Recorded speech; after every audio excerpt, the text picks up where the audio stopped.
boss. Boss, 999. Tatlong 999. Tatlong 999. Ano mga tanong nyo?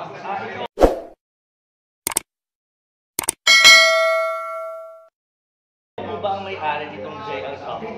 Kung JL Coffee, yes, sa akin yung JL Coffee, pero deliciosa yung isa. Pero how many branch na po meron ito? Ito yung una, nagkaka-branch tayo sa Cavite City, Tondo, Caloocan. So, boss Toyo, may tanong ako.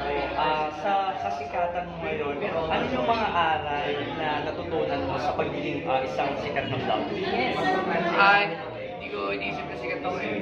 Pero boss Toyo, pagiging sikat mo talagang, grabe yung fame mo ngayon, Pero, yung pa rin ako eh. yes, ikaw pa rin niya. Ikaw pa rin yan, sir. Kaya ikaw pa rin yung inaano ng mga tao. Kaya Boss Toyo, inahangaan ka namin eh. Kasi napaka-down to earth mo, napaka-humble mo, Hindi sir. naman ako sobrang down to earth, di rin ako humble, totoo lang. Yes, Minsan, tama po. Ano rin ako, suplado, minsan, kasi pagod tayo, pero hindi na lang ako lumalabas. Ganun kasi yun eh, pagka hindi tayo okay, hindi na lang ako, mas pinili ko na lang sa bahay ako para hindi ako maka-offend ng mga followers. Ay, tama po. Pag pagod ka na, kailangan mo lang lumabas. Siyempre, yung iba talaga, hindi mo mapagbibigyan.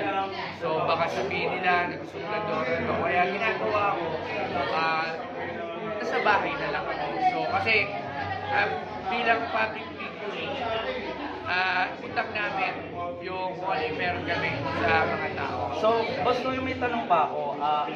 Anong may nibigay mong advice sa mga maliliit pa or nagsisimula pa lang content creator? Sa lahat ng mga nagsisimulang content creator, basta gusto niyo yung ginagawa niyo, gawin niyo. Huwag niyo hayaan na trolling kayo ng ibang tao, sabihan ko yung mga bagay-bagay na gusto niyo. Kasi hindi naman sila kayo. So, kunyari ako, sabihin ko, ito yung bagay sa'yo, ito yung dapat mong gawin mo yung ganito, gawin mo yung ganyan. Hindi naman kayo yun eh. So, lagi niyo lang susundin kung ano talaga yung gusto niyo para sa sarili niyo. Yung talagang goal niyo. Yun, wag niyo isipin yung iba tayo. Boss, paano mo ina-handle yung ano? Kasi kahit na anong magandang gawa mo, meron at meron talagang pambabas. Katulad na nasabi ko na din yan. Pakilala ko pala sa inyo. Viva Max Princess, ayan. Ay, oo. Pasok ko kay Rudy, punta ko doon. Rudy, sige ano. Viva Max. So yun, katulad nga ng sinabi ko dati,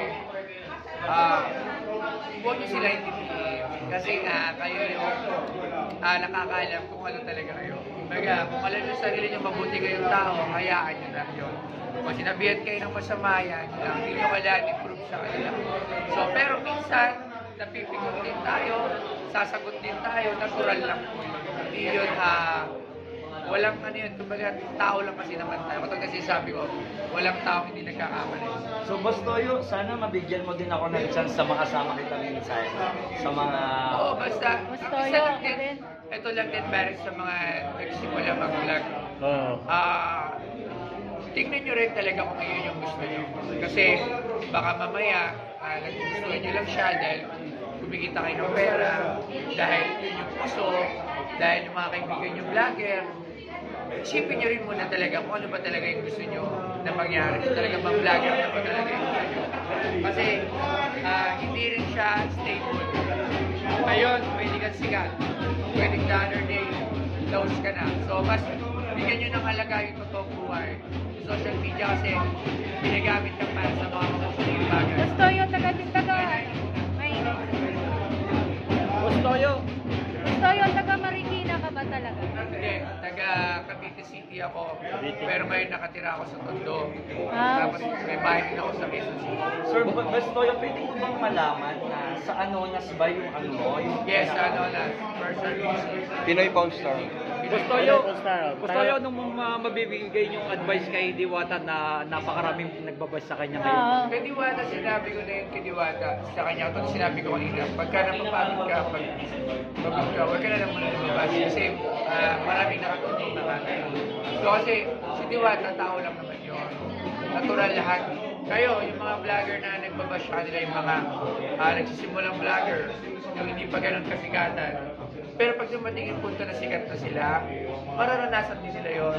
At posible din na mangyari rin sa kanila yun. Okay, hindi ko sa pinagkakataon sa Diwata.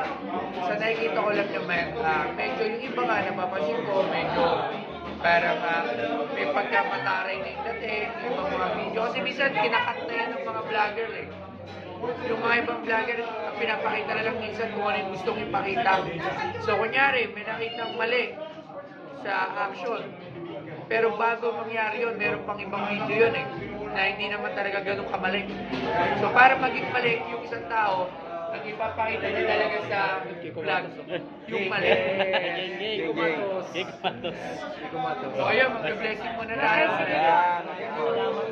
Thank you, Boss Toyo. May ano lang ako, Iyan may de la Cruz po. Iyan Escalante. Shoutout Iyan. shoutout si Mang Bisaya Vlog. Ha? Si Mang Bisaya Vlog.